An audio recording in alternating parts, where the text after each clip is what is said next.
In slow motion, the test cars move towards each other on collision courses, unwinding behind them the coils that ran to the devices by the impact zone.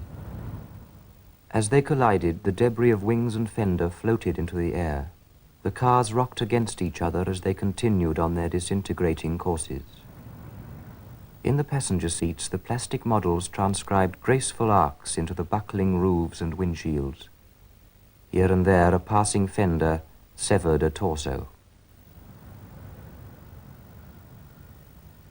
The air behind the cars was a carnival of arms and legs.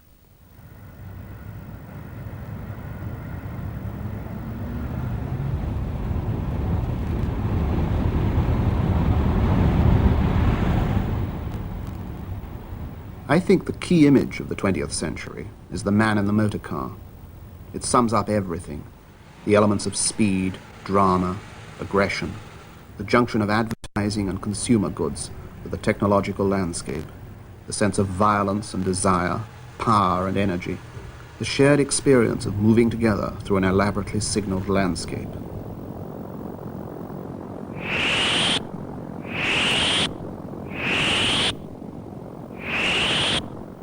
We spend a substantial part of our lives in the motor car, and the experience of driving condenses many of the experiences of being a human being in the 1970s, the marriage of the physical aspects of ourselves with the imaginative and technological aspects of our lives.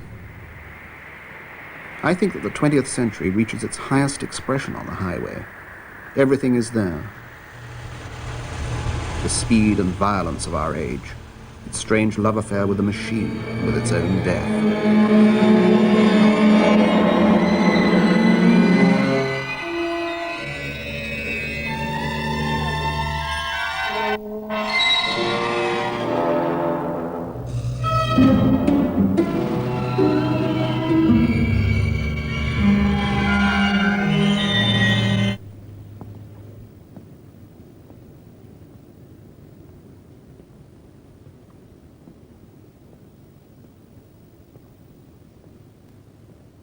The styling of motor cars, and of the American motor car in particular, has always struck me as tremendously important, bringing together all sorts of visual and psychological factors.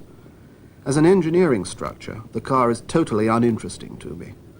I'm interested in the exact way in which it brings together the visual codes for expressing our ordinary perceptions about reality. For example, that the future is something with a fin on it, and the whole system of expectations contained in the design of the car. Expectations about our freedom to move through time and space, about the identities of our own bodies, our own musculatures, the complex relationships between ourselves and the world of objects around us. These highly potent visual codes can be seen repeated in every aspect of the 20th century landscape. What do they mean? Have we reached the point now in the 70s where we only make sense in terms of these huge technological systems? I think so myself, and that it is the vital job of the writer to try to analyze and understand the real significance of this huge metallized dream.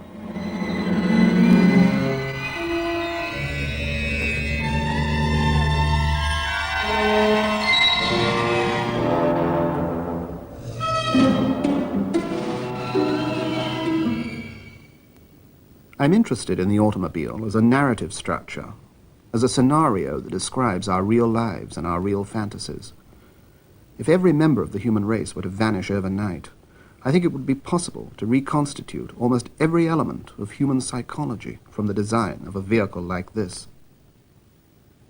As a writer, I feel I must try to understand the real meaning of a lot of commonplace but tremendously complicated events. I've always been fascinated by the complexity of movement when a woman gets out of a car.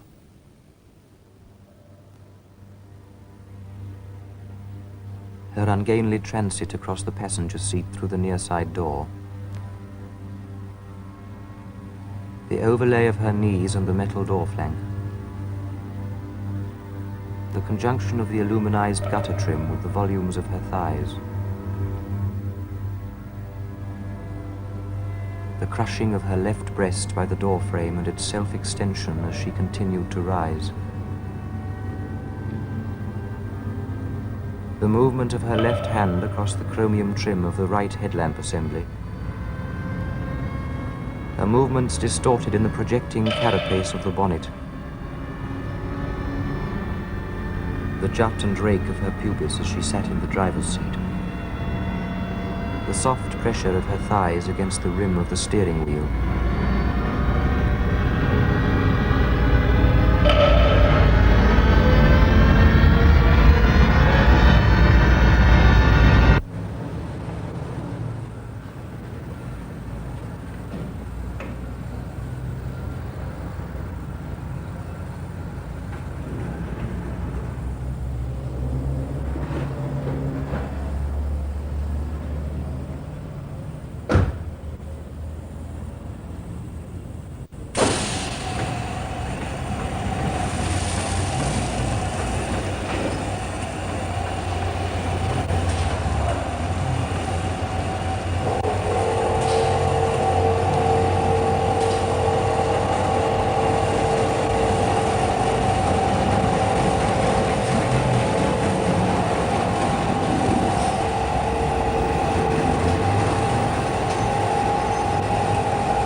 The close relationship between our own bodies and the body of the motor car is obvious.